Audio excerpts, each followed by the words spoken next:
Natanggal na sana ang antok na LBJ pero itong si Stephen Curry na pa-shimmy-shimmy pa, pinaasa lang si LeBron. Parang nangaasar pa itong si Steph. Lakers versus Golden State Warriors, sayang at wala si LeBron James kaya pabor sa Dub Nation ang laban na to. Dikit sa standings ang dalawang team na to, parehong may 26 losses. Simulang-simula, mainit kaagad si Stephen Curry, back-to-back 3-pointers para sa Golden State. Sinundan pa yan ng 3-pointer din ni Draymond Green at nag-ala Chris Paul si Stephen Curry sa no-look pass na to sa likod papunta kay Andrew Wiggins. Pinaglalaroan lang ni Stephen Curry ang depensa ni Austin Reeves at ginawang asintahan lang ng Warriors superstar. 16 points sa first quarter si Stephen Curry at may pa-shimmy-shimmy pa. Hindi nga lang natambakan ng Dub Nation ng LA Lakers dahil napabuhat naman para sa Purple and Gold si Anthony Davis kaya natapos ang first quarter 31-28, lamang lang ng tatlo ang home team.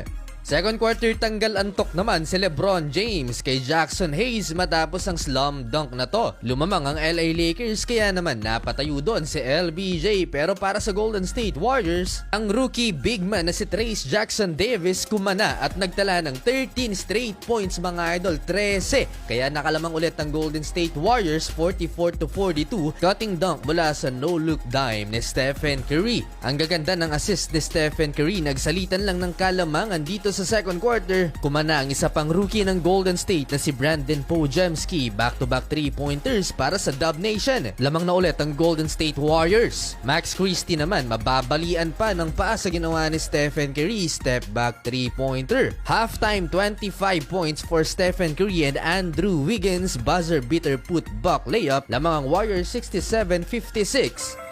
Third quarter, hindi magawa-gawa ng Lakers na maibaba sa single digits ang kalamangan ng Golden State dahil sa pag-takeover ni Stephen Curry. Pinaglalaruan lang depensa ni Anthony Davis. Draymond Green naman after ng corner 3-pointer na to, may patitig pa sa bench ng LA. Another 3-pointer for Stephen Curry. Napapatanggal na ng tinga si LeBron James. Nawala yung hype niya kanina sa first half nang dahil sa mamang ito kay Stephen Curry na may 32 points na and counting. Klay Thompson naman off the bench, first field goal of the game matapos ang cold start niya. 1 of 7 from the field si Klay. To end the third quarter, another buzzer beater for Golden State Warriors. Ngayon naman si Jonathan Kuminga. Mukhang inaantok na naman si LeBron James, 98-82 heading into fourth quarter. Final period, nabuhayan ng LA Lakers dahil naibaba sa 10 points ang lamang ng Dub Nation. Pero itong si Andrew Wiggins na pa-takeover na naman at parang pinapaasa lang ang LA Lakers. Though kahit nagtala ng 27 points and 15 rebounds si Anthony Davis, nahirapan pa rin ang LA Lakers dahil sa short rotation. 8 players lang